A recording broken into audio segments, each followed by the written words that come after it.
খনি। আসানসোলের দিকে নজর রাখবো। ইসিএল এর কয়লা খনিতে উত্তেজনার পরিস্থিতি। আসানসোলের কয়লা খনিতে স্থানীয়দের বিক্ষোভ, উত্তেজনা। কিন্তু কেন এই পরিস্থিতি, আগে ছবিটা দেখাই।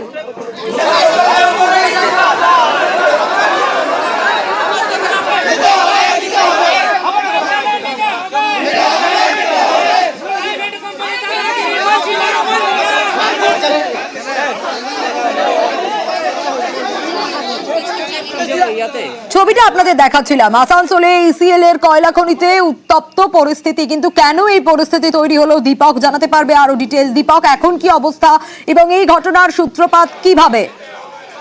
দেখো, ইসিএল কয়েকদিন আগে বেশ কয়েকটি কয়লা খনি বেসরকারি সংস্থার হাতে তুলে দেওয়া হয় এবং সেই চুক্তির ভিত্তিতেই কারখানায় কয়লা খনিগুলোকে বেসরকারি সংস্থার হাতে তুলে দেওয়া হয়।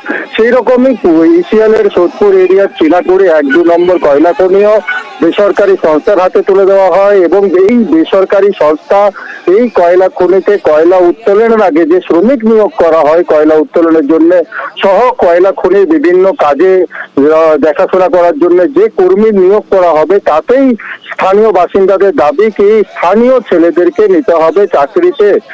যদিও কারখানা কয়লা খনি কর্তৃপক্ষ আশ্বাস দিয়েছিল স্থানীয়দেরকে কি তাদেরকেই কাজে নেওয়া হবে এবং ধাপে ধাপে কাজে নিয়োগ করা হবে, কিন্তু একটি কমিটি গঠন করে পরে তারা যদি কয়লা খনি কর্তৃপক্ষের কাছে আসে তাইলেই তারা নিয়োগ করতে পারবে। কিন্তু বর্তমানে দেখা যাচ্ছে যে দুটি কমিটি হয়ে গেছে, দুটি ভাগে ভাগ হয়ে গেছে এবং দুই পক্ষই দাবি করছে কয়লা খনি কর্তৃপক্ষকে কি তাদের ছেলেদেরকে কাজে নিয়োগ করতে হবে।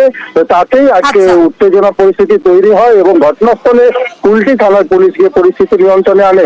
স্বাভাবিকভাবে এই বিক্ষোভের জেরে কয়লা খনিতে যে কাজ